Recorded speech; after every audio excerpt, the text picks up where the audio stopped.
The coast of Maine doesn't welcome you, it tolerates you. That was the first thing Elena Vance had thought when she and Julian drove up the winding, pine-flanked highway to the cliffside estate. It was a rugged, unforgiving stretch of earth where the Atlantic Ocean spent its days violently trying to tear down the granite cliffs, only to recede in a cold, frothing surrender. Today, however, the Maine coastline had draped itself in a rare, ethereal beauty. A heavy, silver fog had rolled in before dawn, swallowing the jagged rocks and turning the ocean into a soft, murmuring whisper. It was the perfect day for a wedding. It was also the perfect cover for a sniper. Elena stood in the bridal suite, staring at her reflection in the antique floor-length mirror. She didn't recognize the woman looking back. The woman in the mirror was wrapped in layers of ivory silk and French lace. Her dark hair, usually pulled back into a severe, utilitarian knot, cascaded over her bare shoulders in soft waves. There was a delicate flush to her cheeks. And her eyes that had watched the life drain from a dozen bad men in a dozen different countries, looked remarkably soft. Innocent, even. An illusion, she thought, tracing the delicate beadwork on her bodice. The most beautiful, fragile illusion I've ever built.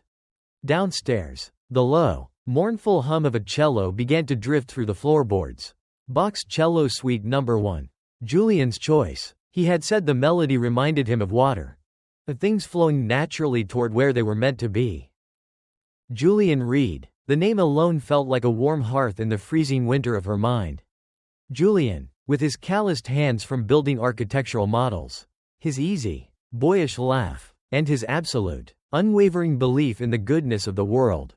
He was a man who designed libraries and community centers. He didn't know the first thing about muzzle velocity, thermal optics, or how to dispose of a burner phone. He represented the normal life Elena had clawed her way toward for 3 agonizing years.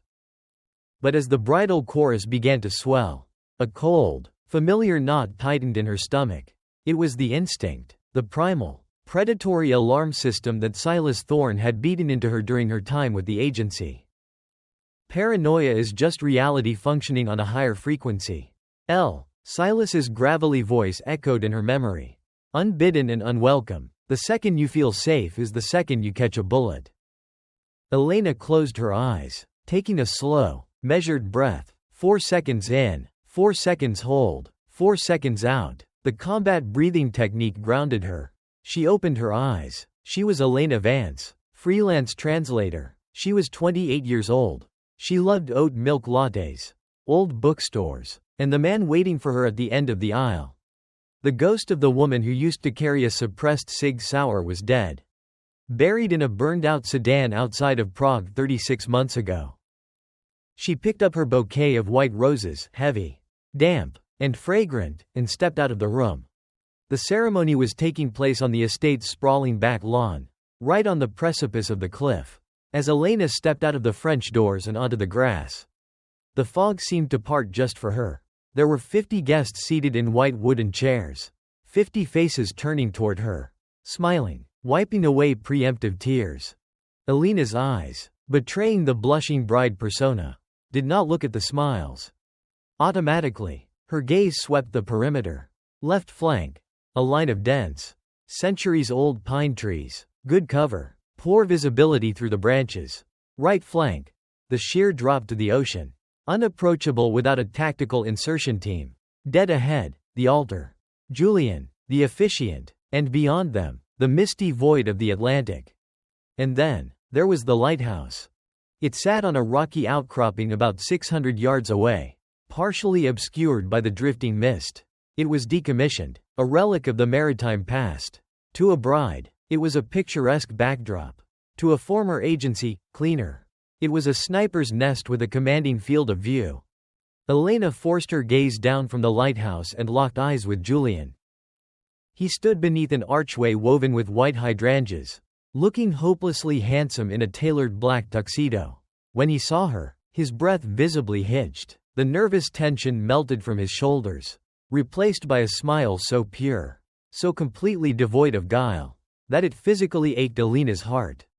Look at him, she told herself as her father-in-law to be offered his arm to walk her down the aisle. Focus on him, this is real, you earned this. She walked, the scent of the sea salt mixed with the heavy perfume of the roses. Every step felt like walking across a tightrope suspended over a chasm of her past sins. With every inch she closed between herself and Julian, the crushing weight of her lie bore down on her. She had never told him. She had never told him that she knew 14 ways to kill a man with her bare hands. Or that she spoke Russian with a Moscow syndicate accent. Or that the faint, jagged scar on her ribs wasn't from a childhood bicycle accident, but from a grazing shot by a cartel enforcer in Bogotá. How could she? To tell him was to infect his bright world with her darkness. She finally reached the altar. Julian reached out, taking her hands in his. His palms were warm and slightly sweaty. "You look," he whispered, his voice cracking slightly. "You look like an angel. And you look like you're about to pass out," she whispered back, a genuine, fond smile breaking through her anxiety. Julian chuckled, the sound barely audible over the crashing waves below. The officiant, an older man with kind eyes and a booming voice, began the ceremony. He spoke of love as a harbor, a safe anchor in the storm of life. He spoke of trust, of leaving the past behind and building a new foundation. Every word felt like a tiny needle pricking Elena's conscience. "Do you, Julian Thomas Reed, take Elena?" Elena let the words wash over her. She looked at Julian's chest, watching the steady, rhythmic rise and fall of his breathing beneath his crisp white shirt. She was so close. Just a few more minutes. A signature on a piece of paper. And the transition would be complete. The universe would accept her new reality. The ghosts would finally stop hunting her. To have and to hold. From this day forward. The fog shifted. The wind changed direction, carrying a sudden, sharp chill off the ocean. Elena's peripheral vision caught something. A flash. It was tiny, insignificant, the kind of thing a normal person would dismiss as a trick of the light. Perhaps a camera flash or a reflection of the sun breaking through the clouds. But there was no sun. Elena's eyes darted past Julian's shoulder, instantly locking onto the lighthouse in the distance. The mist had cleared just enough to reveal the catwalk encircling the lantern room. There was a metallic glint up there. A scope reflection, anti-glare coating, but not perfectly applied. Time seemed to turn to molasses. The crashing of the waves faded into a dull, roaring silence in her ears. Adrenaline, cold and sharp as cracked ice, flooded her veins, overriding 3 years of domestic conditioning in a microsecond. She didn't think, she calculated. Distance, 600 yards. Elevation, +40 feet. Wind, 10 knots. Cross coastal. Her eyes snapped back to Julian. Right over his heart, stark against the pristine white fabric of his tuxedo shirt, was a tiny, trembling dot of crimson light. An infrared laser designator. "As long as you both shall." "Julian, down," Elena screamed. The bridal illusion shattered instantly. She didn't just push him, she launched her entire body weight at him, driving her shoulder into his midsection with the brutal, practiced force of a combat takedown. Julian's eyes widened in sheer shock as the breath was knocked from his lungs.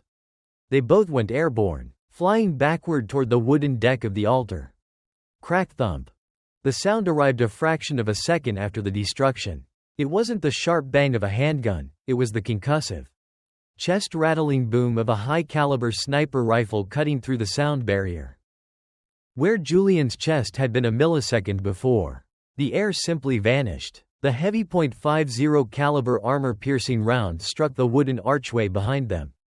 The impact was deafening. Thick beams of oak exploded into a cloud of lethal, jagged splinters. White hydrangeas were pulverized into a mist of green and white confetti.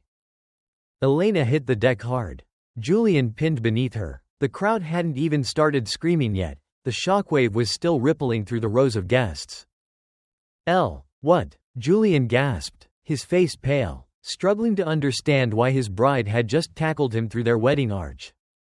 Elena didn't look at him. Her eyes were wide, calculating, scanning the treeline, the exits, the guests. The blush was gone from her cheeks. The softness in her eyes had hardened into absolute, terrifying ice. The wraiths had found her. The past wasn't buried. "Stay down," Elena ordered. Her voice was no longer the soft, melodic tone of a freelance translator. It was the sharp, metallic bark of a soldier. Do not move, Julian, do not lift your head. She scrambled off him, her pristine white gown now smeared with dirt, grass stains, and the sawdust of their shattered altar. The screams finally erupted, tearing through the foggy air as the wedding guests realized they were under fire. Elena didn't hear them. Her mind was already 3 steps ahead, mapping the route back to the bridal suite. Because upstairs, taped beneath the heavy memory foam mattress of their honeymoon bed, was a steel lockbox, and inside that lockbox was a fully loaded, custom-built M24 rifle. If they wanted to crash her wedding, she was going to make sure they stayed for the funeral. The silence that followed the sniper's shot lasted exactly 1 second. Then, the world tore itself apart. The shrieks of 50 wedding guests erupted into a deafening, unified cacophony of terror. Chairs were overturned, crystal champagne flutes shattered against the stone patio. People scrambled like ants under a magnifying glass, diving blindly into the meticulously manicured rose bushes. Beneath the ruined archway, Elena didn't panic. Panic was an emotion. Elena was currently operating on pure, cold algorithm. Julian, look at me, she snapped. Julian was staring at the splintered crater in the wooden deck where his chest had been a second ago. His face was the color of ash. A jagged piece of oak shrapnel had sliced through his tuxedo sleeve, leaving a bright, spreading crimson stain on his bicep. He was going into shock. Elena, what? Who? He stammered, his eyes wide and uncomprehending. Julian, look at me. She grabbed his face with both hands, her thumbs pressing hard into his cheekbones to force his focus. We are moving. You are going to stay practically glued to my spine. You do not stop running until I tell you to. Do you understand? He blinked, terrified by the stranger wearing his wife's face. Okay, okay. Thwip, thwip, thwip. The muffled, rhythmic spitting of suppressed automatic fire chewed through the grass to their left. The spotters in the tree line were laying down covering fire. Tactical assault teams were moving in. Up, Elena hauled Julian to his feet. She grabbed a fistful of her heavy silk train, ripping the delicate French lace up to her knees to free her legs. They sprinted toward the estate house. Elena used the chaotic, fleeing crowd as a visual screen, weaving Julian through the panicked guests. A waiter dropped a massive tray of hors d'oeuvres. Elena kicked the silver platter into the air, using the flashing reflection to momentarily blind the shooters in the woods. Keep your head down, she roared over the screams. They crashed through the French doors of the estate sunroom. The serene, classical atmosphere of the interior was violently jarring. Elena slammed the heavy oak doors shut and locked them, buying them maybe 10 seconds. My arm, Julian gasped, leaning against a grand piano, clutching his bleeding bicep. Elena, call the police. Please, call 911. The police are a 20-minute drive out. Julian, we have about 40 seconds before those men breach this house, she said, her voice completely devoid of panic. Her eyes scanned the room, locking onto a heavy bronze statue of a horse resting on a pedestal. Before Julian could process her words, the glass of the French doors shattered inward. A man clad entirely in black tactical gear, his face obscured by a ballistic mask, stepped through the frame, raising a suppressed submachine gun. Julian screamed. Elena moved with a terrifying, fluid grace. She lunged forward, grabbing the heavy bronze horse. In one continuous, brutal motion, she swung it like a baseball bat directly into the side of the tactical operator's helmet. The sickening crack of metal on Kevlar echoed through the room. The man dropped like a stone, unconscious before he hit the Persian rug. Julian slid down the side of the piano, his mouth opening and closing in silent horror. The gentle, soft-spoken translator he loved had just neutralized a heavily armed mercenary without a second thought. Get up, Elena commanded, stepping over the body without a downward glance. To the stairs, now. She practically dragged him up the grand mahogany staircase. Below them, they could hear the heavy thud of combat boots kicking open the front doors. They were swarming the ground floor. Elena pushed Julian into the bridal suite and slammed the door. She grabbed a heavy, antique oak dresser and, with a guttural grunt of exertion, shoved it across the hardwood floor, barricading the door handle. Julian collapsed onto the floor, clutching his bleeding arm, hyperventilating. "Who are you? Elena, what is happening?" Elena didn't answer. She walked to the center of the room, standing beside the massive, four-poster king-size bed where they were supposed to spend their wedding night. "Elena, talk to me," Julian pleaded, tears of pain and confusion streaming down his face. She took a deep breath, her chest rising and falling beneath the sweat-stained, dirt-smeared bodice of her gown. She looked at him, and for a fraction of a second, the cold operator vanished, and the woman who loved him broke through. "I'm so sorry, Julian," she whispered. "I thought I left them behind." Then, the ice returned to her eyes. She gripped the edge of the heavy, memory foam mattress. With a massive heave, she flipped the entire mattress completely over, letting it crash onto the floor. Julian gasped. Taped to the wooden slats of the box spring with heavy-duty black duct tape was a long, slim, matte black Pelican case. Beside it were 3 spare magazines, a tactical trauma kit, and 2 sleek, suppressed Glock 19 handguns. Elena ripped the case down. Her fingers flew across the combination lock. Click-clack. She threw the lid open. Inside, resting in custom-cut foam, was a disassembled weapon. It wasn't a hunting rifle. It was military hardware. Julian watched in muted horror as his bride's hands moved with practiced, blinding speed. She snapped the heavy barrel into the chassis of the custom M24 sniper weapon system. She locked the bolt into place, mounted the high-powered optic, and screwed on a cylindrical suppressor. Clack! She slammed a 5-round magazine into the well and racked the bolt, chambering a massive .308 caliber round. The entire assembly took her less than 15 seconds. She tossed one of the Glocks to Julian. It landed on the rug near his feet. He recoiled as if it were a venomous snake. "Don't touch the trigger unless someone comes through that door," she ordered. Elena turned her back to him and moved to the glass balcony doors. She didn't shatter the glass. That would give away her position. Instead, she slowly turned the handle and eased the door open just a few inches, slipping out onto the stone balcony. She dropped to one knee, ignoring the way the rough stone tore at her silk dress. She rested the heavy barrel of the M24 on the stone balustrade, pressing her eye to the scope. Through the magnified optic, the chaotic lawn came into sharp, lethal focus. She saw 3 operators advancing in a tactical wedge formation, sweeping the rose garden, looking for targets. They were professionals. They moved with purpose. They were the wraiths. Elena slowed her breathing. 4 seconds in, 4 seconds hold. The crosshairs settled on the center mass of the lead operator. Exhale. She squeezed the trigger. The rifle bucked hard against her shoulder. The suppressor swallowed the blast, turning the supersonic crack into a sharp, metallic peefed. Through the scope, the lead operator dropped instantly, a bloom of red exploding from his tactical vest.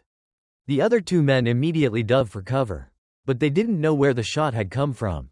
Elena racked the bolt, snick-clack, the hot brass casing ejecting and bouncing off the stone balcony. She found the second target trying to flank behind a stone fountain.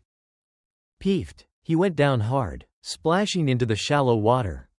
The third operator finally spotted the muzzle flash from the balcony. He raised his rifle, shouting into his comms. Elena didn't flinch. She adjusted her aim slightly for windage, her face an emotionless mask of concentration.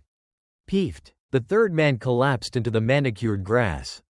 Elena lowered the rifle. 3 shots. 3 confirmed hits. The immediate perimeter was clear. But the heavy thumping on the barricaded bedroom door behind her told her that their time in the suite was up. She pulled back into the room, locking the balcony door behind her. She looked down at herself. The pristine white wedding dress was ruined, stained with dirt, grease from the rifle bolt, and her own sweat. She looked like an angel that had fallen straight into hell. She slung the heavy sniper rifle over her shoulder by its tactical strap and grabbed the trauma kit from the bed frame. She walked over to Julian, who was staring up at her, trembling, the unfired Glock sitting uselessly beside him. "The door won't hold for more than a minute," Elena said, her voice dropping an octave, slipping into the authoritative tone of a unit commander. "We are leaving through the servants' staircase. We have a car stashed 2 miles from here." "Who are you?" Julian whispered again, his voice cracking. Elena crouched down, meeting his terrified eyes. She reached out, her thumb gently wiping away a tear from his cheek. "I'm the woman who is going to keep you alive today," she said. "Now, pick up the gun, Julian. It's time to run." Crack splinter. The heavy oak door of the bridal suite bowed inward. The hinges screamed as a heavy tactical ram slammed against the wood from the hallway. "Move," Elena hissed. She shoved Julian toward a narrow, almost invisible door paneled into the floral wallpaper, the old servants' corridor. As Julian stumbled into the dark, cramped stairwell, Elena paused. She grabbed a heavy, silver candlestick from the vanity, wedged it under the handle of the barricaded door to buy them an extra 5 seconds, and slipped into the darkness behind her groom. The air in the stairwell smelled of ancient dust and dry rot. Below them, the estate was a war zone. The muffled pops of suppressed gunfire and the frantic shouting of the remaining wedding guests echoed through the walls like ghosts. "Elena, I can't see," Julian whispered, his voice trembling. He was clutching his bleeding bicep, his breath hitching in his throat. "Keep your hand on the wall. Step where I step," she replied, her voice a barely audible murmur. She slung the M24 sniper rifle across her back and drew the Glock 19, keeping it tight to her chest.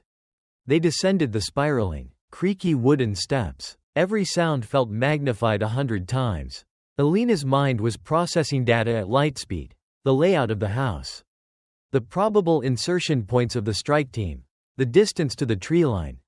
They reached the bottom of the stairs, which opened into the estate's massive catering kitchen. Elena held up a clenched fist. "Stop." Julian bumped into her, freezing instantly. Through the crack in the swinging door, Elena saw him, a lone operative, dressed in black tactical gear, sweeping the stainless steel prep stations with a compact submachine gun. He was communicating via a throat mic. "Negative on the ground floor. Moving to Sector 4. Elena couldn't risk a gunshot, even suppressed. The sound in a tiled room would echo and draw the rest of the squad. She looked at Julian, her eyes communicating a silent, grim command. "Stay here. Do not make a sound." She pushed the door open, slipping into the kitchen with the absolute silence of a predator. The operative turned, catching a blur of white silk in his peripheral vision. He opened his mouth to shout, raising his weapon. He never got the chance. Elena closed the distance in 2 massive strides. Her left hand clamped over the ejection port of his rifle, jamming the action, while her right hand drove the butt of her Glock brutally upward into his jaw. The crack of bone was sickeningly loud. As the man went limp, Elena caught his dead weight, lowering him silently to the tiled floor to prevent a thud. She stripped his spare magazines, grabbed a set of keys clipped to his belt, and gestured for Julian. Julian stepped into the kitchen, his face completely bloodless. He looked at the unconscious man on the floor, then at the woman he was supposed to marry. His chest heaved. He looked like he was going to vomit. "Out the loading dock," Elena commanded softly, refusing to meet his horrified gaze. She couldn't afford to feel his judgment right now. If she felt it, she would hesitate, and hesitation meant death. They burst out of the kitchen's back doors into the cool, misty main air. Parked near the dumpsters was a plain white catering van. Elena hit the unlock button on the stolen fob. The van beeped. "Get in the back. Keep your head below the windows," she ordered, shoving Julian through the sliding side door before jumping into the driver's seat. She didn't bother with the seatbelt. She jammed the key into the ignition, threw the van into drive, and floored the gas pedal. The heavy vehicle fishtailed in the gravel before finding traction, tearing down the dirt service road that ran parallel to the main driveway. Through the rearview mirror, she saw 2 black SUVs tearing up the main road toward the estate. The backup team. She killed the van's headlights, driving blind through the dense pine forest, relying only on the ambient gray light of the foggy afternoon. For 10 agonizing minutes, the only sound in the van was the roar of the engine, the snapping of branches against the chassis, and Julian's ragged breathing from the back. Finally, Elena slammed on the brakes, skidding to a halt in a secluded clearing 2 miles off the main highway. Hidden beneath a camouflage tarp was a dark gray, heavily reinforced Volvo SUV. Her insurance policy, the cold sight, transport she had maintained for 3 years. Praying she would never need to use it. Out, she said, cutting the van's engine. We need to switch vehicles. Julian stumbled out of the van. The adrenaline was wearing off, and the pain in his arm was setting in. He leaned against the damp bark of a pine tree, sliding down until he was sitting in the dirt, shivering violently. Elena pulled the tarp off the Volvo, unlocked it, and pulled a heavy black duffel bag from the trunk. She walked over to Julian, dropping to her knees in the wet pine needles. Her white dress, once a symbol of a new beginning, was now a torn, dirt-caked rag. "Let me see the arm," she said softly. Julian flinched away from her touch. The movement was small, but it hit Elena harder than the recoil of the sniper rifle. "Don't," Julian rasped, his eyes welling with tears. "Just, don't touch me. Who are you?" Elena's hands hovered in the air for a second before dropping to her lap. The cold, mechanical operator vanished. The heartbreak washed over her features, raw and devastating. "I'm Elena," she whispered, her voice finally breaking. "No, you're not," Julian fired back, his voice rising in a panicked crescendo. "Elena translates technical manuals. Elena cries during dog food commercials. Elena she doesn't assemble a sniper rifle in 10 seconds. She doesn't break a man's jaw without blinking. Who are you?" Elena closed her eyes. The Maine wind howled through the trees, chilling her to the bone. The lie was dead. "Before I met you," Elena said, her voice hollow, flat, "I worked for a deeply buried offshoot of the Department of Defense. We didn't have a name on paper, but we called ourselves the Wraiths." Julian stared at her, his mouth slightly open. "What did you do?" "I was a cleaner," she said, forcing herself to look him in the eyes, forcing herself to let him see the monster she used to be. "When the government had a problem that couldn't be solved with diplomacy, or arrests, or drone strikes, they sent us. We went into the dark, and we made the problems disappear." "You're an assassin," Julian whispered. The word hung in the air, toxic and heavy. "I was," she corrected firmly. 3 years ago, my commanding officer, a man named Silas Thorne, gave me an order I couldn't follow. It involved a target with a family. Children. I refused. But you don't just resign from the Wraiths. So, I rigged my car with C4 outside of Prague, left enough of my own blood to make it look convincing, and I burned that life to the ground." She reached out again, and this time, Julian was too tired, too in shock to pull away. She gently took his injured arm, ripping the sleeve of his tuxedo to inspect the wound. It was a clean through and through from a piece of wood shrapnel, but it was bleeding heavily. "I thought I was safe." "Julian," she choked out, opening the trauma kit. Her hands, which hadn't shaken once during the gunfight, were trembling now. "I swear to God, I thought I was free. I would have never let you near me if I thought they were still looking." She packed the wound with hemostatic gauze, wrapping it tightly in a pressure bandage. Julian hissed in pain, his head falling back against the tree trunk. "Those men at the wedding?" Julian asked, his voice weak. "Wraiths," Elena confirmed, tying off the bandage. "They are the most lethal hunters on the planet. And now they know I'm alive." "Why now?" Julian asked, looking at her with a heartbreaking mixture of fear and betrayal. "If you've been dead for 3 years, why today? Why our wedding?" Elena paused. She looked at the blood on her hands, Julian's blood. The question gnawed at the back of her mind. Silas Thorne was meticulous. He didn't just stumble upon ghosts. Someone had pointed him in her direction. Or worse, she had tripped a wire she didn't know existed. "I don't know," Elena said, her voice hardening again as she stood up, the tactical mindset taking over the grief. "But we can't figure it out here. We had to get to a cold site in Vermont. It's off the grid, lined with lead, and heavily armed." She reached down, offering him a hand. Julian looked at her hand for a long time. It was the same hand that had slipped a silver engagement ring onto his finger 6 months ago. It was the same hand that had just ended 3 lives. Slowly, reluctantly, he took it. As Elena helped him to the Volvo, she caught her reflection in the tinted window. The bride was gone, the wraith was back, and she knew with terrifying certainty that to keep the man she loved alive, she was going to have to become a monster again. The flashing red and blue lights of the local sheriff's cruisers painted the Maine fog in frantic Strobing neon. What was supposed to be a picturesque coastal wedding now looked like a war zone. Yellow crime scene tape fluttered in the salty wind, cordoning off pulverized flower arrangements, shattered crystal, and 3 bodies zipped into heavy black bags. NYPD Detective Marcus leaned against the stone wall of the estate's patio, lighting a crumpled cigarette. He wasn't supposed to be working. He was supposed to be drinking top-shelf bourbon, celebrating the wedding of his old college roommate, Julian. Instead, he was standing in the freezing mist, his tuxedo jacket traded for a tactical windbreaker he'd grabbed from his rental car. Marcus had spent 15 years working homicides in Brooklyn. He had seen drug deals gone wrong, crimes of passion, and mob hits, but the synchronized violence he had witnessed today was something else entirely. It was clinical. It was military. And the bride was right in the middle of it. Detective? Marcus turned to see a young, pale-faced local deputy approaching. The kid looked like he was barely out of the academy, thoroughly out of his depth. Local PD is securing the perimeter. The deputy stammered. We've got statements from about 30 guests. None of them saw where Julian and the bride went. They just vanished during the chaos.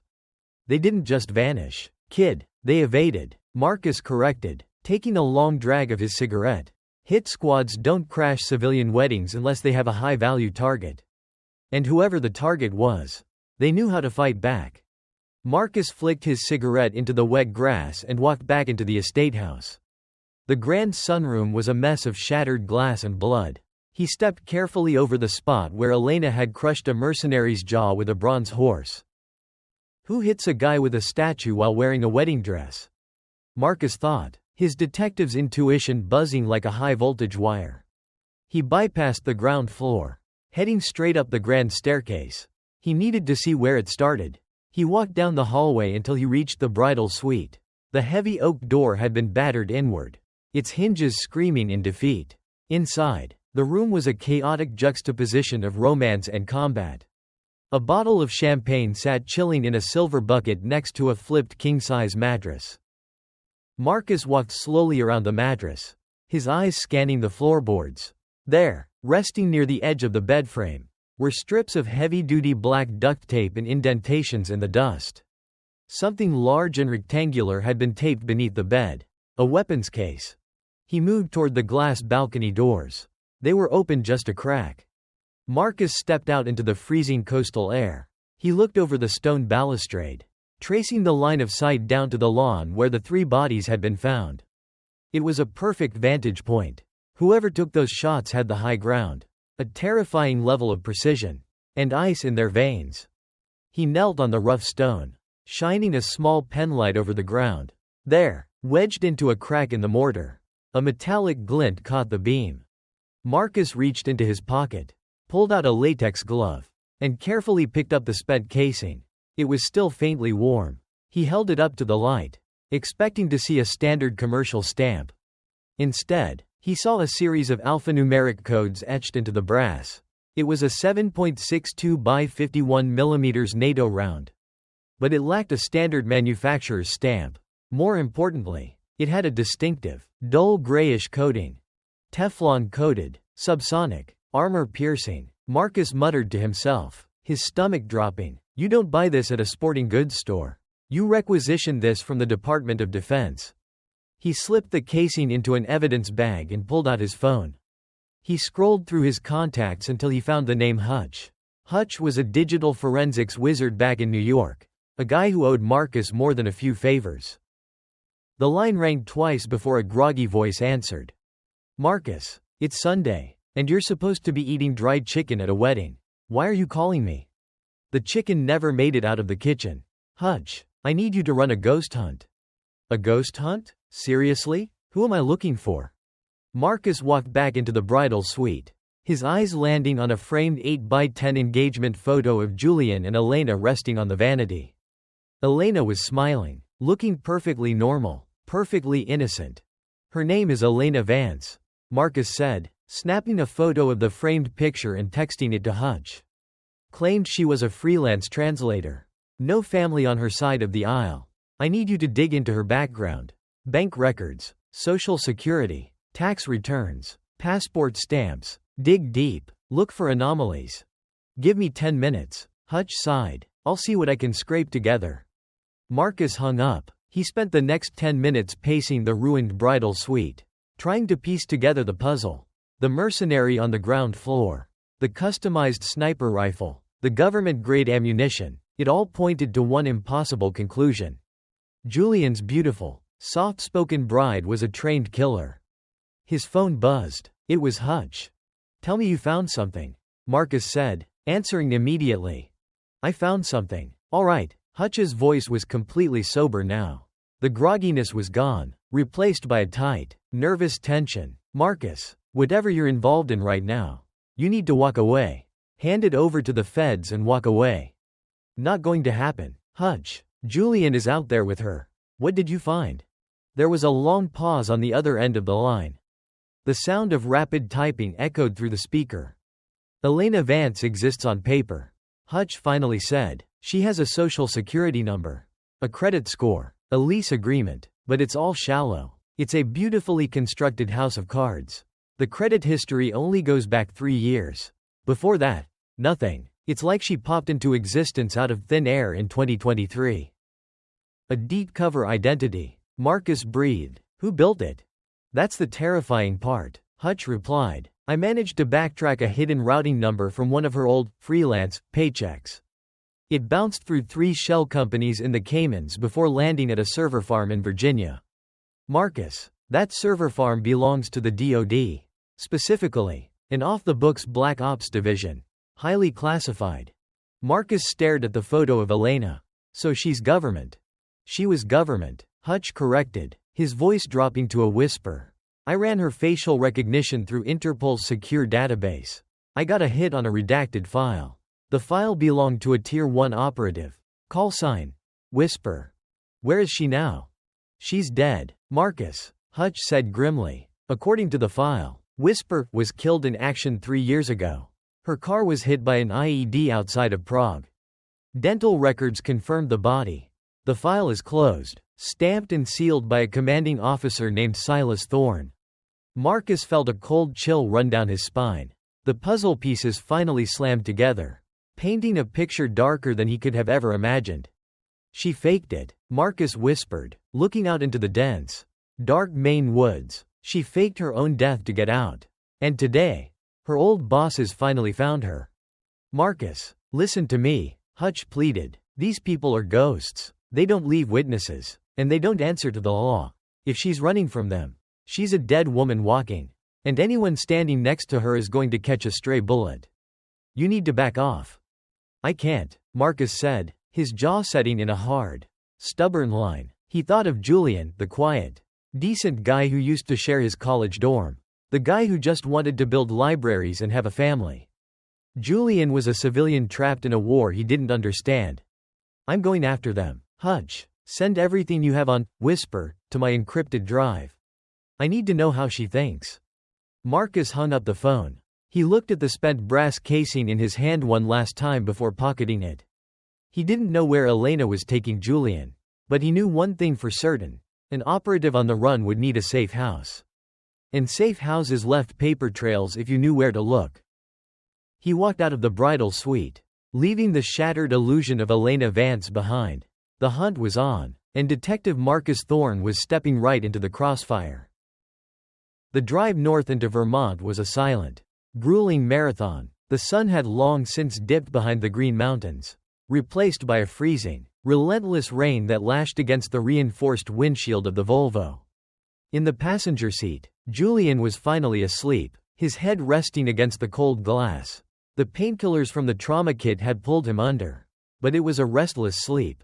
Every few minutes, he would flinch, a quiet, pained gasp escaping his lips as his mind replayed the altar splintering into 1,000 deadly pieces. Elena kept her eyes glued to the dark highway. The rhythmic, hypnotic th-wump of the windshield wipers was usually a comforting sound. Tonight, it functioned like a metronome, ticking backward, dragging her mind into the dark, locked vaults of her memory. Her hands gripped the leather steering wheel at 10 and 2. Her knuckles were white. "Too tight. You're strangling the weapon, not holding it. Relax the grip." Let the recoil travel through you, not against you. The voice echoed in her head so clearly she almost checked the rearview mirror to see if he was sitting in the backseat. Silas Thorne. To the upper echelons of the Department of Defense, Silas was a logistics consultant. To the operatives of the Wraith program, he was God. He was the architect of their lives, their deaths, and every bloody moment in between. Elena remembered the day she met him. She was 22, sitting in a sterile interrogation room at Fort Bragg, facing a dishonorable discharge from Army intelligence for putting a corrupt commanding officer in the hospital. She was an orphan with a violent streak, no family, and zero prospects, a perfectly blank canvas. Silas had walked into the room wearing a bespoke charcoal suit that cost more than her yearly salary. He had silver hair perfectly parted, and eyes the color of chipped wet flint. He didn't look like a soldier. He looked like a corporate CEO who specialized in hostile takeovers. "You're a blunt instrument right now, Specialist Vance," he had said, tossing her file onto the metal table. "Angry, undisciplined, wasting your potential, breaking the jaws of middle management bureaucrats. Come with me, and I won't just give you a purpose. I will turn you into a scalpel." And he did. For 5 years, Silas was the father she never had, the teacher she desperately needed, and the worst thing that ever happened to her soul. He didn't just teach her how to shoot. He taught her how to dissect a room in 3 seconds. He taught her how to manipulate a target's psychology so they would walk themselves into an ambush. He taught her how to completely detach the act of killing from the emotion of empathy. "Empathy is a civilian luxury. Whisper," he would say, pacing behind her on the firing line as she put sub-MOA groupings into paper silhouettes. "We are the necessary evil that allows the civilians to sleep. We are the monsters that hunt the wolves. Do not pity the wolves."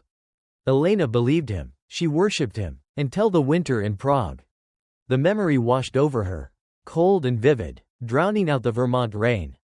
Prague, 3 years ago, -10 degrees. She was lying on the frozen rooftop of a brutalist apartment complex, staring through the thermal optic of an State Route 25 sniper rifle. Her target was a rogue data broker who was attempting to sell the identities of deep-cover NATO assets to a Russian syndicate. "Target is in the living room." Silas's voice crackled coldly in her earpiece from a command center 3,000 miles away. "Confirm acquisition." Whisper. Elena adjusted the magnification. She saw the heat signature of the broker sitting at a desk, typing frantically on a laptop. "Acquisition confirmed," she whispered. "Take the shot. Then push into the structure and scrub the hard drives. Leave nothing behind." Elena wrapped her finger around the trigger. She inhaled, letting the icy air fill her lungs. She began the slow, steady exhale, waiting for the pause between heartbeats. Then, a second heat signature walked into the scope's field of view. Small, roughly 3 feet tall, it walked up to the broker and wrapped its arms around the man's waist. The broker turned, picking the small figure up. Through the magnified glass of the window, Elena saw the face of a little girl, no older than 5, clutching a stuffed rabbit. Elena's finger froze on the trigger. Her heart skipped its rhythm. "Hold," Elena whispered into the comms. "There is a non-combatant in the room. A child, requesting a delay until the target isolates." There was a 5-second silence on the radio. When Silas spoke, his voice was utterly devoid of human warmth. "Negative." Whisper. "The data transfer is initiating. You have a 60-second window. Clean the board." "Silas, it's a little girl. I can't take the shot right now. It will overpenetrate. I might hit her." "I said clean the board." Whisper. Silas interrupted, his voice a sharp, cutting whip. "If she's in the way, she is acceptable collateral. They're loose ends. Do your job, or I will send a team to do it for you. And it will be much, much messier." In that frozen instant on the rooftop, the illusion of Silas Thorne shattered. He wasn't the shepherd protecting the flock from the wolves. He was just the biggest, most ruthless wolf of them all. And she was his favorite set of teeth. Elena didn't take the shot. She stood up, leaving the multi-$1,000 rifle on the snowy roof. She walked down the fire escape, bypassed the target's apartment, and went straight to her safe house. She knew what happened to wraiths who disobeyed direct orders. They didn't get court-martialed. They just disappeared. She had 3 hours before the backup team arrived. She rigged her agency-issued sedan with 2 pounds of C4. Drew a pint of her own blood to splatter across the driver's seat. And detonated it on a lonely stretch of highway outside the city limits. Elena Vance died in the fire. Whisper, burned to ash. A heavy bump in the road yanked Elena back to the present. The Volvo hit a pothole, jarring Julian awake. He gasped, grabbing his wounded arm, his eyes darting around the dark cabin in pure panic before landing on Elena. "Hey," Elena said softly, keeping her eyes on the road. "It's okay. You're safe. We're almost there." Julian stared at her for a long moment, the fear slowly subsiding into a deep, exhausted sorrow. "I was dreaming about our wedding," he whispered, his voice hoarse. The cello was playing, and then, the archway exploded. Over and over again. He looked down at his blood-stained hands. "Why, Elena? If you really died 3 years ago, why didn't this Silas guy just leave it alone?" Elena gripped the steering wheel tighter. The realization had been building in the back of her mind since the first shot was fired at the altar. But now, bathed in the glow of the dashboard lights, the terrifying truth settled into her bones. "Because I was his masterpiece," Elena said, her voice dropping to a grim whisper. "Silas doesn't care about revenge. Julian, he cares about control. He invested years turning me into the perfect weapon. When I ran, I didn't just betray the agency, I bruised his ego. I proved that his programming was flawed." She looked out at the pitch-black woods of Vermont rushing past the windows. "He didn't send a hit squad to kill me today," she realized aloud, the pieces falling into place. "If he wanted me dead, the sniper wouldn't have aimed for your chest. He would have aimed for my head." Julian's breath hitched. "He was aiming for me?" "He wanted to kill you in front of me," Elena said, a cold, protective fury rising in her chest. "He wanted to shatter the illusion of my normal life. He wants to tear away everything I love, isolate me, and force me to come crawling back into the dark. He hasn't come to kill me. Julian." She downshifted the Volvo, turning off the highway onto a hidden, unpaved logging road that led deep into the mountains. "He's come to take me back." The cold sight was a dilapidated hunting cabin tucked deep into the spine of the Green Mountains. 30 miles off the nearest paved road.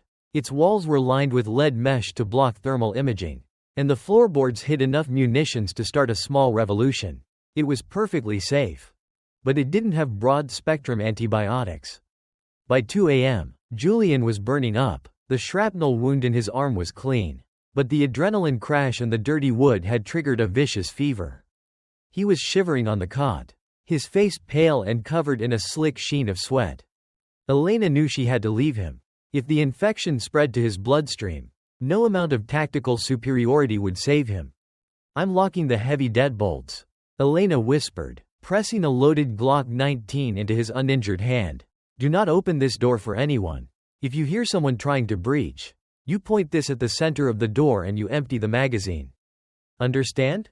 Julian nodded weakly, his eyes glassy. "Come back to me, Elle. Always," she promised, though the word felt like ash on her tongue. She took the reinforced Volvo and drove back down the treacherous mountain pass. Heading toward the neon glow of Burlington, the rain had intensified, turning the city streets into slick, black mirrors reflecting the bleeding red and blue lights of storefront signs.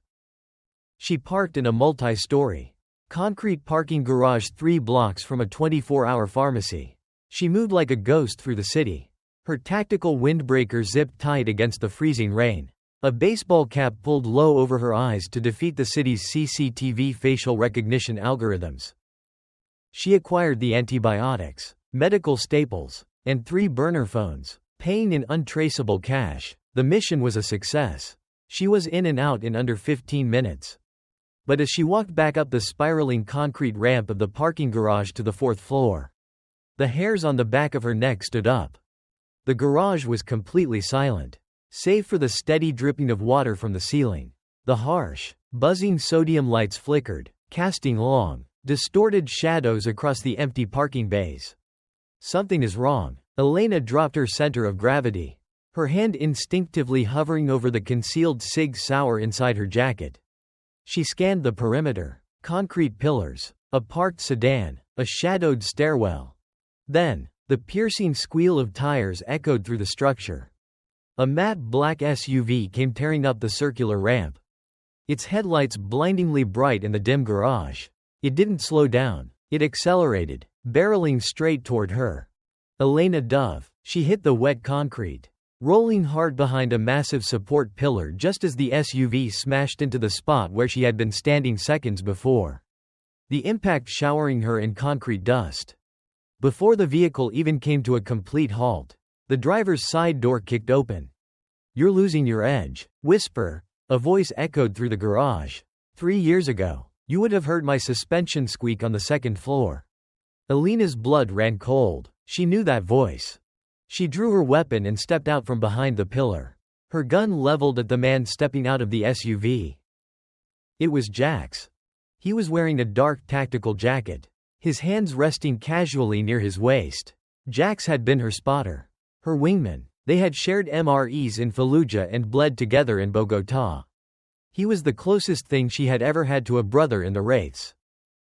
"Jax," Elena said, her voice tight, "don't do this." "Silas sends his regards," Jax said, a sad, crooked smile playing on his lips. "He knew you'd have to make a supply run eventually. Your boy looked pretty chewed up at the altar." "Let me walk, Jax," Elena pleaded, keeping the gun steady. "I don't want to kill you." "I know you don't, but you know the protocol. Nobody leaves the table until Silas clears the board." Jax moved with terrifying speed. He didn't draw a gun, he threw a flashbang grenade. Elena turned her head and squeezed her eyes shut. But the concussive bang and the blinding white light still disoriented her. Her ears rang violently. Through the ringing, she heard the heavy thud of Jax's combat boots closing the distance. He tackled her into the side of the parked Volvo. The impact knocked the wind out of her, and her gun clattered across the wet concrete. This wasn't a movie fight. It was brutal, ugly, and ruthlessly efficient close-quarters combat. Jax threw a devastating right hook. Elena slipped inside his guard, deflecting the blow with her forearm, and drove her knee squarely into his ribs. Jax grunted but didn't back down. He grabbed her by the collar of her jacket, spinning her around and slamming her back against the concrete pillar. "He's going to find the architect." Jax grunted, pinning her against the wall, his forearm pressing against her throat. "You can't protect him." Elena choked, her vision swimming with black spots. She reached down to her boot, her fingers wrapping around the cold, textured grip of her Ka-Bar combat knife. "I'm not the architect," she gasped, her lungs screaming for oxygen. "I'm the executioner." With a desperate surge of adrenaline, Elena drove the hilt of the knife into Jax's ribs, breaking his hold. As he stumbled back, she swept his legs, sending him crashing to the wet floor. Jax rolled, pulling a combat blade of his own.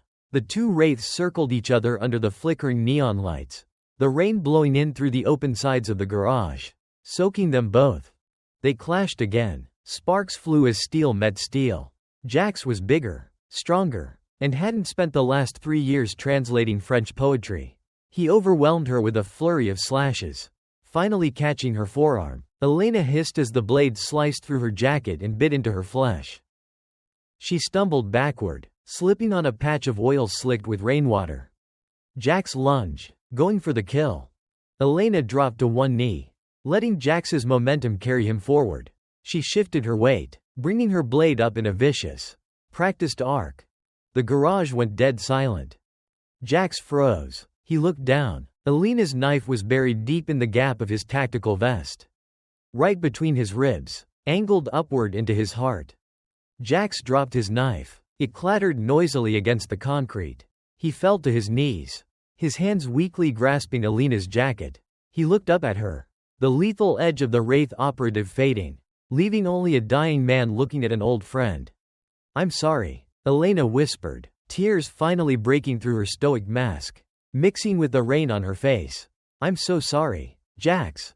It's okay. Whisper. Jax coughed, blood bubbling at the corner of his mouth. "You're still the best." His eyes went blank, and he slumped forward, lifeless against her shoulder.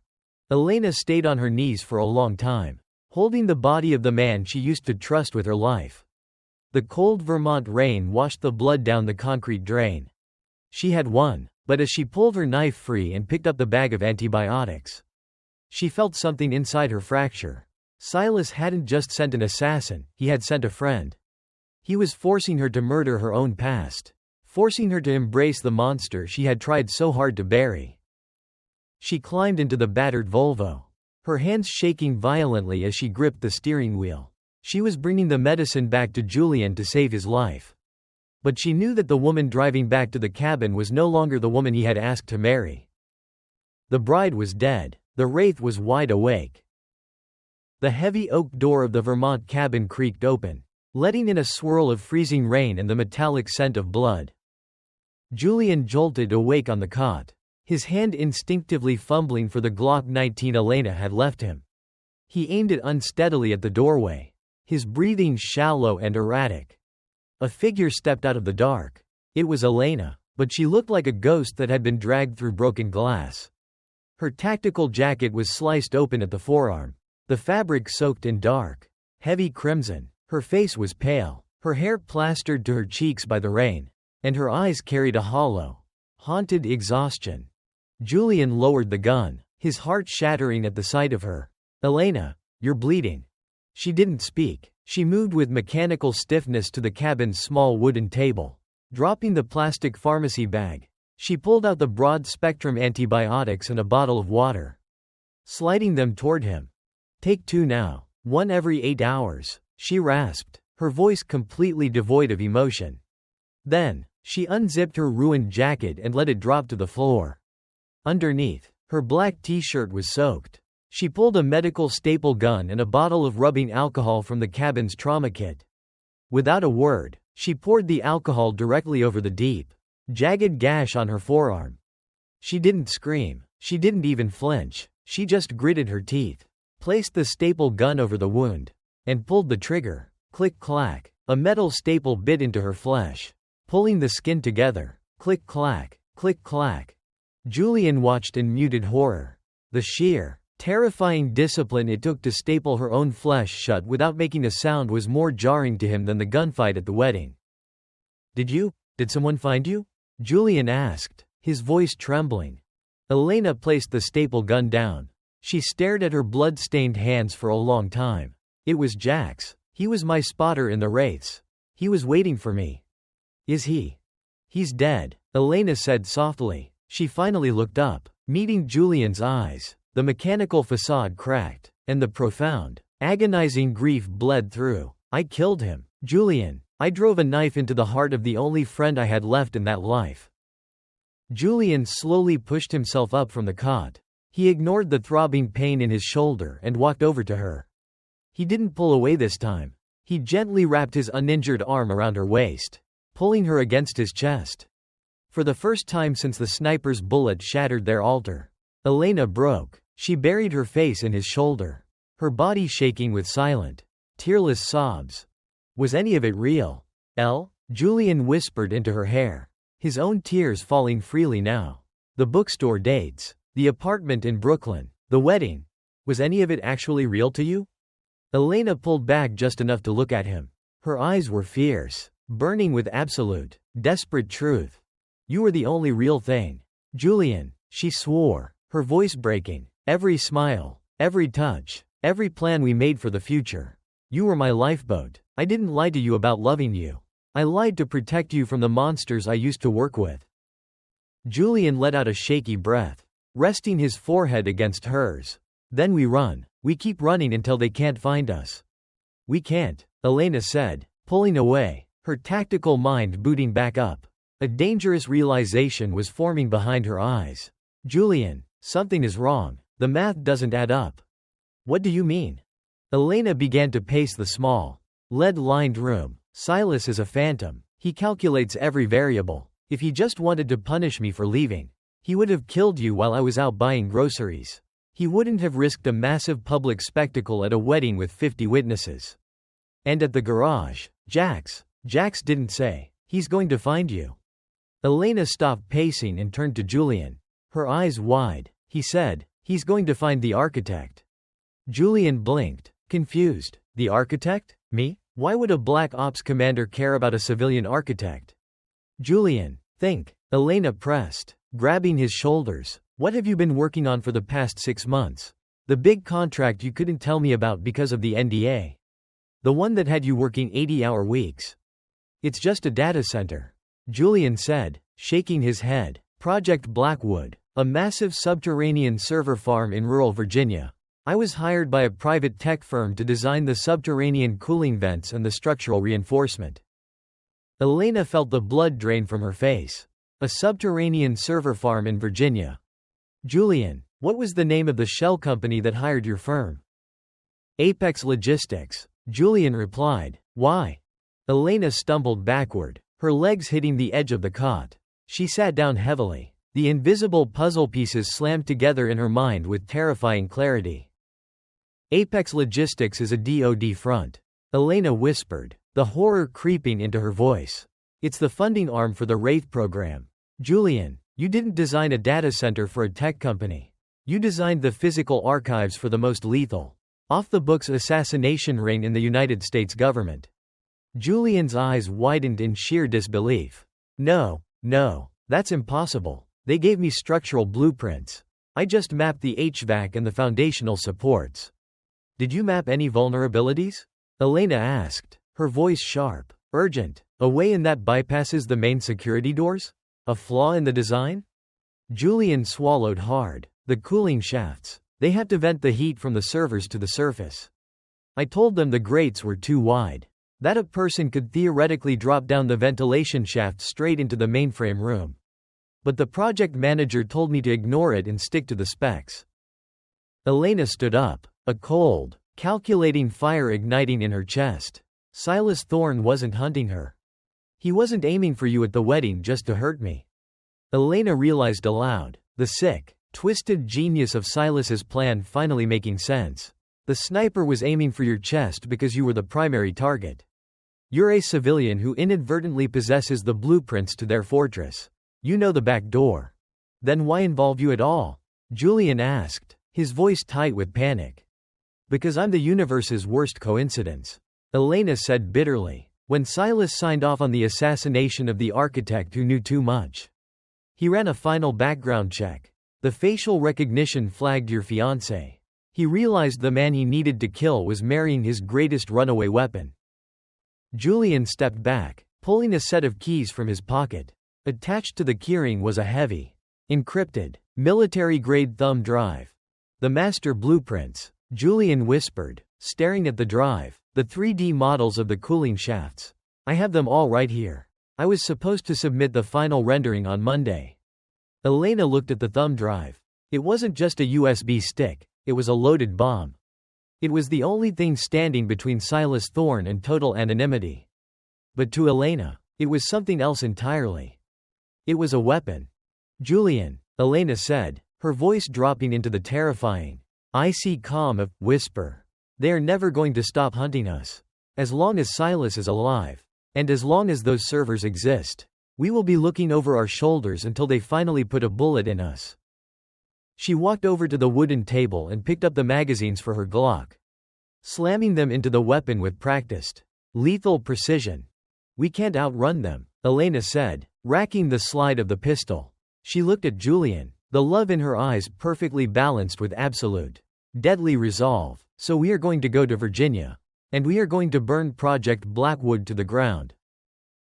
The Appalachian Mountains in Virginia were entirely black, swallowed by a starless night and a relentless, driving thunderstorm. Deep in the dense, old-growth timber, 2 miles past a rusted, "No trespassing" sign, stood an unassuming, corrugated steel agricultural depot. To the naked eye, it was an abandoned fertilizer warehouse. But beneath the concrete floor lay Project Blackwood, a 3-story subterranean fortress housing the digital heartbeat of the Wraith program. Elena and Julian lay prone on a muddy ridge 200 yards out, looking through the thermal scope of the M24 sniper rifle. 2 guards on the perimeter, heavily armed, Elena whispered, her voice barely audible over the thunder. She lowered the rifle and looked at Julian. He was shivering in the freezing mud, his arm tightly bandaged, gripping the encrypted thumb drive like a lifeline. He was out of his element. Terrified. And yet, he hadn't blinked. The primary exhaust vent. Julian pointed with a trembling finger toward a massive, grated concrete bunker 50 yards behind the warehouse. It dropped straight down into the main server farm. No lasers, no pressure plates, just a 60-foot drop and a lot of industrial fans. And the terminal? Elena asked, adjusting the tactical harness she had pulled from the Vermont cabin. The master terminal is right below the vent. Julian confirmed. If I plug this drive in, it has a brute force decryption script. I can bypass their firewall, open a back door, and dump every file on that server directly to Detective Marcus's encrypted server in New York.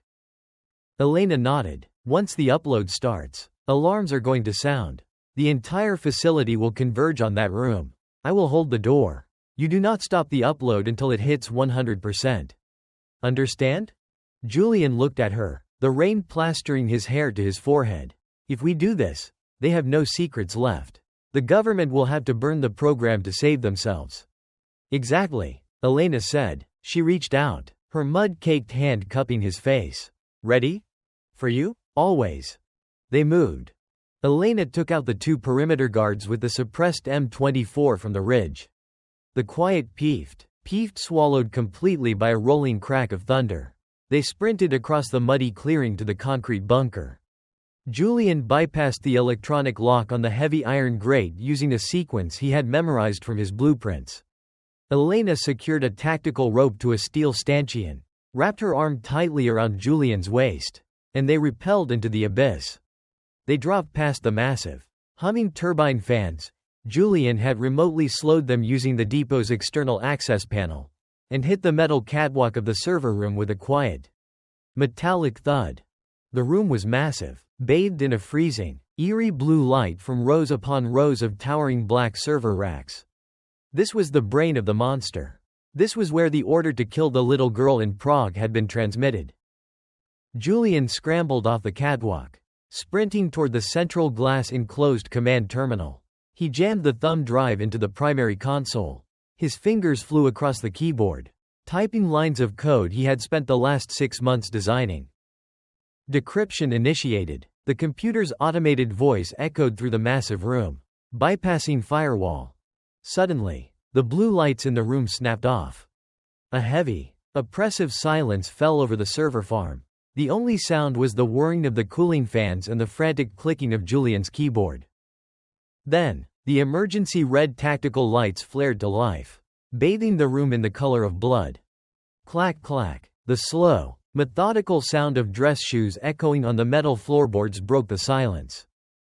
From the shadows between 2 massive server racks, Silas Thorne emerged. He wasn't wearing tactical gear. He was wearing an impeccably tailored, charcoal gray suit, holding a suppressed Heckler & Koch USP pistol at his side. He looked exactly as he had the day he recruited her. I have to admit, whisper. Silas's smooth, gravelly voice echoed through the cavernous room. When Jax missed his check-in, I assumed you were halfway to South America. I never imagined you would bring the lamb right back into the slaughterhouse. Elena stepped in front of the glass command center, placing herself firmly between Silas and Julian. She raised her Glock 19, aiming it squarely at the center of Silas's chest. The lamb built your slaughterhouse, Silas, Elena said, her voice ice cold, and now he's tearing it down. Silas chuckled, a dry, humorless sound. Behind him, the heavy steel blast doors at the far end of the room began to hiss open. Half a dozen Wraith operatives in full combat gear filed into the room, their rifles raised. You're outnumbered, outgunned, and out of time, Silas said, shaking his head with mock disappointment. Did you really think I wouldn't anticipate the architect finding the flaw in his own design? I let you get this far. I wanted you to see the futility of your little rebellion. Behind the glass, Julian smashed the enter key. Upload initiated, transferring data to remote server. 20%. Silas's eyes narrowed. The smugness vanished instantly. Kill them, he barked at the operatives. The server room erupted. Elena Dove. She didn't aim for the heavily armored wraiths, she aimed for the servers. She fired 3 rapid shots into the liquid nitrogen cooling pipes running directly above the strike team. The pipes ruptured violently, A massive cloud of freezing, opaque white vapor exploded into the aisle, instantly blinding the operatives. The wraiths fired blindly into the smoke, their bullets shattering server racks and sending showers of sparks raining down onto the metal floor. Elena moved through the chaos like a ghost. This was her element. She had spent 5 years mastering the art of the ambush under Silas's tutelage. And now she was using his own syllabus against him. She slid under a volley of suppressing fire. Grabbing a fallen operative's assault rifle, she breached the smokescreen, taking down 2 wraiths with precise 3-round bursts before vanishing back into the maze of servers. Upload at 50%, the computer announced. Spread out. Find her, Silas roared, his composure finally breaking. Elena was out of rifle ammunition. She dropped the weapon and drew her combat knife. She stalked the remaining operatives through the narrow aisles, using the strobe-like flashes of the sparking servers to mask her movements. She was ruthless. She was efficient. She dismantled the strike team one by one, leaving a trail of bodies in her wake. But as she stepped out from behind a rack, a heavy blow struck her in the shoulder. Silas. He had flanked her. He kicked the back of her knee, sending her crashing to the metal floor. Before she could recover, he kicked her pistol out of her hand and aimed his USP directly at her head. Elena glared up at him, blood dripping from a cut above her eyebrow. You're a disappointment. Whisper. Silas spat, breathing heavily, his suit ruined. I gave you a purpose. I made you a god among mortals. And you threw it away to play house with a civilian who doesn't even know what you really are. Upload at 80%, the computerized voice chimed over the PA. He knows exactly what I am. Elena sneered, her hand slowly, imperceptibly sliding toward her boot. That's why he's burning your world down. He's a dead man, Silas said, pulling the hammer back on his pistol. And so are you. Silas. Silas's eyes darted upward. Standing on the catwalk above them, leaning heavily against the railing, was Julian. He was clutching Elena's discarded M24 sniper rifle. He barely knew how to hold it, the barrel shaking wildly, but it was pointed down at them. Silas laughed. You can't even hold the weapon straight. Architect, you don't have it in you. He doesn't have to, Elena whispered. In the fraction of a second that Silas had looked up at Julian, Elena had drawn her boot knife. With a guttural scream, she lunged upward from the floor, driving the blade deep into Silas's thigh. Silas roared in pain, his gun discharging wildly into the ceiling. Elena didn't hesitate. She grabbed the lapels of his ruined suit, pulled herself to her feet, and drove her palm upward into his chin, snapping his head back. As Silas stumbled, she swept his legs, sending him crashing onto his back. She straddled his chest, picking up her fallen Glock from the floor. She pressed the hot muzzle directly against Silas's forehead. Silas stared up at her. For the first time in his life, the architect of the wraiths looked afraid. You won't, Silas gasped, coughing blood. You're my masterpiece. Elena, you only kill on command. Upload complete, the computer announced. Data transfer successful. Initiating structural purge. Alarms blared. The servers began to overheat. A fail-safe Julian had triggered to melt the hard drives. The room was filling with thick, black smoke. Elena looked down at the man who had stolen her humanity. Then she looked up at Julian, who was rushing down the stairs to reach her. I am not your masterpiece, Elena said softly. I'm a freelancer. She didn't pull the trigger. Instead, she stood up, leaving Silas bleeding and broken on the floor of his collapsing empire. Let him burn with the secrets he tried to protect. Elena grabbed Julian's hand. They sprinted toward the emergency access stairwell as the server racks behind them began to violently detonate, consuming Project Blackwood in a roaring inferno of sparks and flame. 2 days later, the sun was just beginning to rise over the skyline of New York City. Detective Marcus Thorne sat at his cluttered desk in the 99th precinct. He was exhausted, sipping cold coffee, staring at the flashing icon on his computer screen. The decryption had taken 48 hours. He clicked the folder. Millions of files cascaded across his screen. Assassination orders, black budgets, off-the-books bank accounts, and the names of corrupt officials across the globe. It was the Holy Grail. It was enough evidence to dismantle the Wraith program and put half of the DoD leadership behind bars for treason. Marcus leaned back in his chair, a slow, disbelieving smile spreading across his face. His desk phone rang. He picked it up. "Did you get the wedding present, Marcus?" a woman's voice asked on the other end. Marcus closed his eyes. "I got it, Elena. The feds are already raiding 3 shell companies in Virginia. It's over. You burned them to the ground." "Good," Elena replied. Her voice sounded different. The mechanical edge was gone. It sounded light. It sounded free. "Where are you to?" Marcus asked. "Somewhere warm," she said softly. "Take care of yourself, detective." The line went dead. Thousands of miles away, on a quiet, sun-drenched beach in Costa Rica, Elena put down the burner phone. The sound of the waves crashing against the shore was a stark, beautiful contrast to the explosions of the past week. She walked down the sandy steps to where Julian was sitting on a piece of driftwood. He was sketching in a notebook with his uninjured hand. He looked up as she approached, the morning sun catching the deep brown of his eyes. Elena sat beside him. She reached into the pocket of her linen pants and pulled out a small, velvet box. She had retrieved it from the wreckage of the wedding venue before they fled. She opened it. Inside were 2 simple gold bands. "The ceremony got a little interrupted," Elena said, a genuine, radiant smile breaking across her face. Julian put his sketchbook down. He gently took the smaller ring from the box and slid it onto her finger. It fit perfectly, resting just above a faint, jagged scar on her knuckle. "I don't think we need a ceremony," Julian whispered, leaning in and resting his forehead against hers. "Do you, Elena Reed?"